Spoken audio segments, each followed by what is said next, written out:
Hi, this is Kim Pinkney, and welcome to my 100 Days of Making Comics. Day 6. I am exhausted. I've been working on this when I first woke up around 8. No, actually, I got up earlier than that. Worked on it for about a couple hours, like around 2 o'clock in the morning to almost 5 o'clock in the morning. Went back to sleep, woke up, worked on it some more, and then went to work at around 12:30 or so, and then now it is 12:10. I worked on this a little bit more, and all this is I wanted to try doing a different style just to see what it would look like. How do I feel about it? Where I'm actually casting from real life and then altering the actors just a little bit to suit my needs. This one right here was Logan Lerman, and I kind of visualize the character he played in Gamer as what Ace would kind of be like, kind of cocky, handsome, really self-assured, and likable. He's the guy that you want on your side, type of thing. And as I was doing this, I was wondering and asking myself, who's my villain? As I was contemplating the Dungeons and Dragons cartoon, you had Venger. He was a clear and present danger and villain. And every other villain seemed to be in cahoots with him, and if he wasn't, there would be different hints given to refer to him and whatnot like that. And anyway, I was like, oh my gosh, who's my villain? So I started thinking about some of the characters that I already have. I'm like, okay, well, I know that my enemies, or my minions' enemies, are the heroes, because the heroes have this really weird self-entitlement type of attitude, like the world is theirs and that they have to make a name for themselves, and they go out and pick fights, and they're very proactive. They are really just active. And I mean, if they feel they want money, they go and get it. They go and pick on the poor minion, or the poor creature who has a little bit of loot.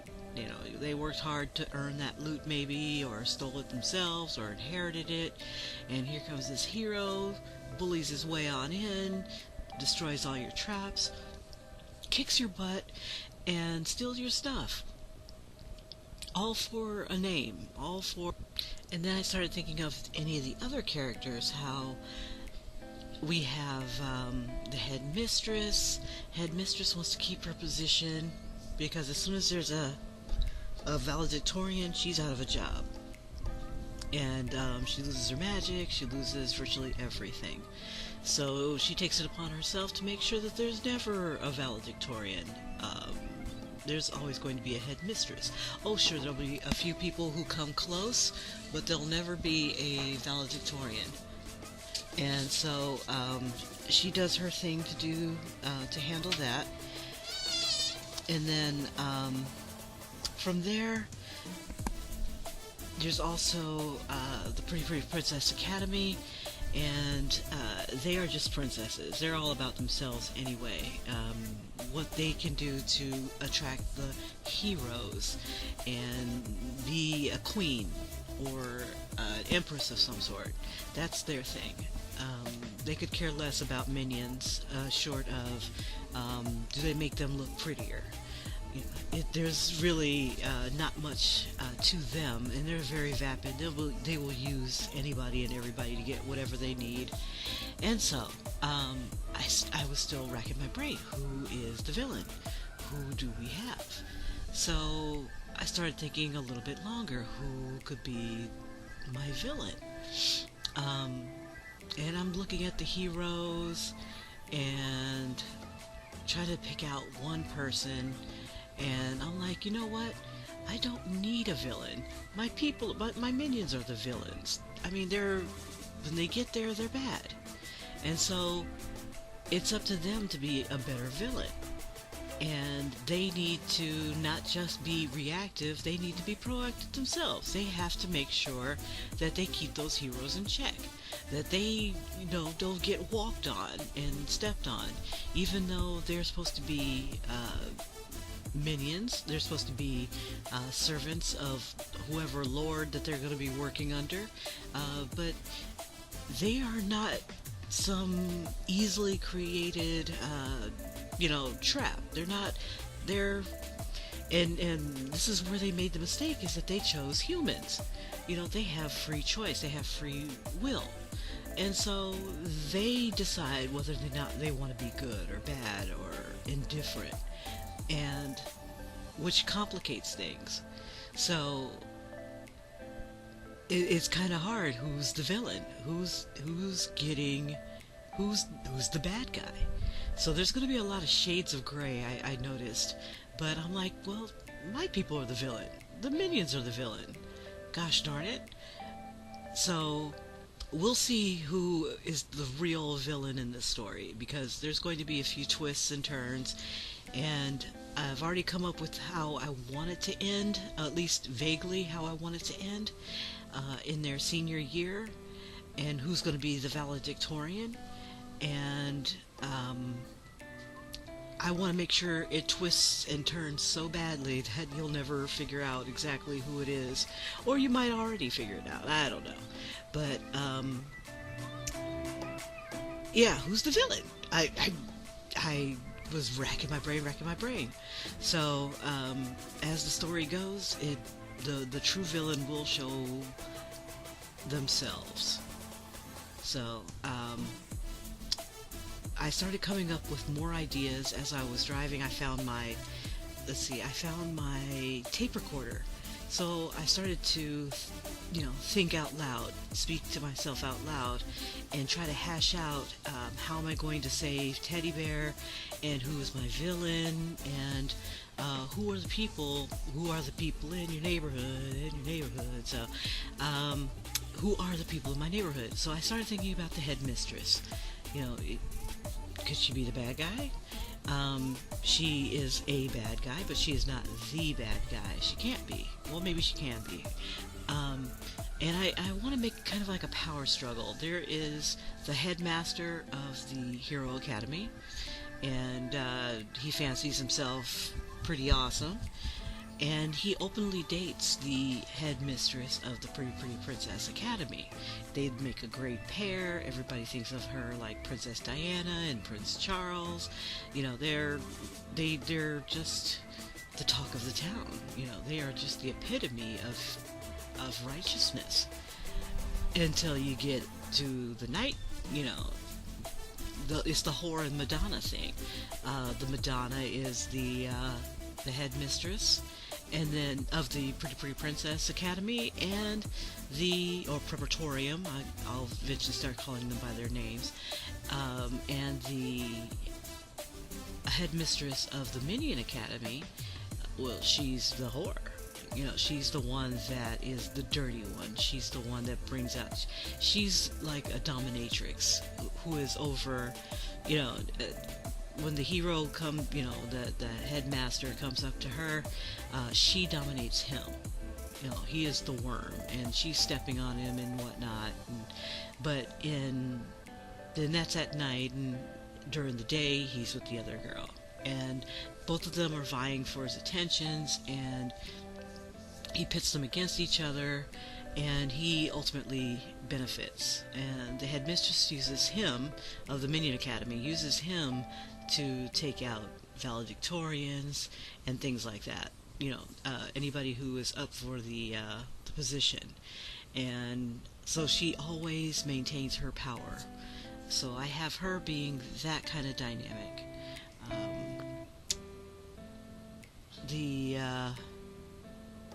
The heroes, they definitely have their bits and pieces of how they perceive the world, but basically they believe that they're above everyone, and they will go out of their way to show it. They're self-centered, they're just nasty little guys. You know, they're all like Draco Malfoys. They're all just like, I'm above all this. I'm going to be owning you.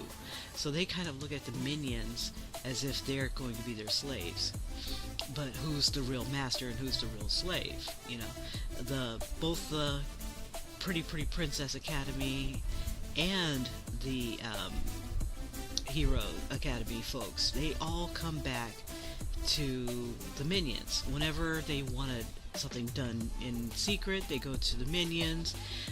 If they need to get a better grade on something, they might have a minion just like take the fall, or be on the take, help them out, and promise them loot and position and whatnot if they become valedictorian in their right. Things like that. And then I've still tried to hash out the words of my 100-word challenge, and I came up with this kind of sequence that the first word was going to be introduction, so we're going to meet the principal players. Then at the end of that will be the leading into, each one will lead into the next. So I have the princesses who accuse our minions of raping and attacking them and making up all kinds of stories about them to keep them from going to the homecoming. So with them not being able to go to the homecoming, the boys are not able to go. They decide they're going to do a panty raid. And they don't tell anybody. It's their big secret. They're going to get their revenge. We're villains. That's what we do. And then, but the females in the Minion Academy, they decide that they're going to punish the females who lied, because the females who lied, they were going out and they were going out to rave parties, and they would use potions from the Minion Academy to freshen up, to be pep pills, things like that to keep them skinny. Pep pills keep them skinny. Just things like that to hide the fact that they've even had sex. One of them actually, and they all have chastity belts. They're all magically imbued chastity belts. But for extra credit, the Minion Academy denizens, mostly female, they're the ones that found ways to break the chastity belt. Just enough so that the girls can take them off whenever they feel like it, and people can't tell that they've been tampered with. And to the detriment of one of them, she contracts a disease. She contracts an STD. So nobody knows about that. And we'll just yet. Two of the characters will be discussing it, but a lot of it will be revealed near the center of the story. From there, let's see. From there, we keep going. But anyway, let's see. So we have. So what the girls decide to do is, instead of giving them their potions, they decide that they're going to poison, which is one of the words, the potions for them. They're totally planning on going to the homecoming, and as they're preparing and putting on their potions and whatnot, they start to change. They start to twist and turning into monsters and stuff. So obviously they can't go out in the public, so they're stuck in the castle, and everybody else gets to go. So it's kind of like the headmistress is like, well, we'll try to figure it out, but you ladies stay here. And they're pissed. They are so pissed. They know that they were poisoned intentionally. So they're sitting there and they're just getting madder and madder by the second. So the guys, not knowing what the girls have done, thinking that the castle's going to be completely empty, and it wasn't hard for the guys to recruit people to do the panty raid, because all the guys are pissed. And one guy in particular, Teddy, he didn't want to go. He wanted nothing to do with it. And the guys are like, come on, we need you, we need you. You're going to be our way in. We need you, you know, or whatever. He'll contribute something, but they want him there. They need him there, and they convince him by telling him that nobody will be there, fully thinking that everybody's going to be at the homecoming and they can defile the place and steal the panties all they want. So they pop in and find the girls there, and the girls are pissed, so they attack these guys. Kind of like Revenge of the Nerds style, where the guys come in and it's just total mayhem. So as the guys are trying to make off with panties, the girls are attacking them and pelting them with makeup and products and things like that. Just all out chaos. And in all that chaos, the guys decide, oh, this is not worth it, let's get the heck out of here. So they flee, but they accidentally leave Teddy, who wanted absolutely nothing to do with this in the first place. And he's been abandoned, hence another word that's in there. And the crisis is trying to get him out. So that's also a crisis for me, because I gotta try to figure out how to get this guy out of there. And so the next one will be them trying to figure out how to get Teddy out. So that's as far as I've gotten, and yet still at first I was struggling for who's the bad guy, but obviously my kids are, the Minion guys are. And poor Teddy, he's going to be in for a world of hurt. So thank you for watching. Let me know what you think of that style. What I'd be doing is like tracing actors or famous people, or just, and then maybe altering them a little bit to fit the story, maybe changing them, their eye color, their hair color. It's just like them using them as a base, and then coming up with the different turns. What do you think of how it looks versus what you've seen earlier with my cartoonish style? So I have this being the more realistic, and the other one being more cartoony. So I'm still torn between which one I like the best. So I might finish the turnaround just so I can get a generic body done, at least for the guys, and then probably try one maybe with Willa or one of the other characters. Some of the other characters that I am using as inspiration. So thank you again for watching. This was my progress and my brainstorming session, and I can't wait for tomorrow.